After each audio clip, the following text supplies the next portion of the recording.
A good Thursday morning to you. I know we don't normally do a devotion on Thursday morning, but we're in this emphasis called Who's Your One? And we've been doing the Who's Your One Wednesdays, but I tell you, this devotion just really spoke to me this morning. And the title of it is called Fruitful Harvest and Few Workers. And so I thought I'd take us outside today. We've been kind of social distancing and keeping our distance. And we've been inside, so we came outside today and out into the fields because that's what Jesus talked about in our devotion for today. And in Luke chapter 10, verse number 1, it says, "After these things, the Lord appointed 70 others also, and sent them 2 by 2 before his face into every city and place where he himself was about to go. And he said to them, The harvest truly is great, but the laborers are few. Therefore pray the Lord of the harvest to send out laborers into the harvest." One of the things that we know is that the harvest is truly plentiful. This grass is growing. It's luscious and it's beautiful. And one of these days it'll be used to cut a bountiful harvest off of. God has given us as his people a bountiful harvest in lost people who don't know him as personal Lord and Savior. We know that millions of people in our world don't know Jesus. But let's bring that closer. Because if we take those same percentages, there's thousands of people in Butler County, Crenshaw and Conecuh, and other counties that surround us, and they don't know Jesus Christ either. We've been in an emphasis about who's your one, praying for one person that God would enable you to influence when it comes to the matter of spiritual things, and trust in Jesus Christ as their personal Savior.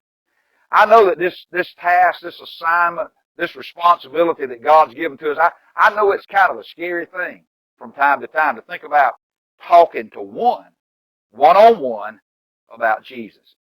And that's why this passage is encouraging to me today. It's encouraging to me because Jesus took a group of people and he paired them up 2 by 2 and he sent them out. And what I want to encourage you to do is, hey, don't go this journey of who's your one alone. Don't go it alone. Maybe you could reach out to a Sunday school class member, maybe even reach out to a neighbor that goes to church with you, or a trusted friend that is a believer in Jesus Christ, and let them pray with you. And the two of you, or even more than two, get together and pray for your one. See, we're always stronger when we're together than when we're isolated. I really like this beautiful scene because it is turkey season. I do like to turkey hunt. And last week I went one morning. It was a beautiful scene. I didn't get anything, but it was just a beautiful morning. It was a beautiful hardwood scene where I was, a beautiful hardwood bottom where I was about to set up, and you could see way down into those beautiful hardwoods. It was absolutely gorgeous. I could hear that turkey gobbling in the distance. I spotted a big old oak tree. I thought, well, that's big enough. I can get behind that thing with a camo on. I can be concealed. Of course, you understand it's early in the morning, just breaking day. You can hardly see to maneuver through the woods. I found that oak tree, and I got in there, and I sat down. Got all set up, got my caller in my mouth, got ready to make my call, and to start the morning. And then about that time, there was an ant stung me on my hand. I just took my finger and flicked him off. Continued to listen to the gobbler and stay focused at what I was doing. And then about that time, I felt that sting again. And I flicked that ant off again.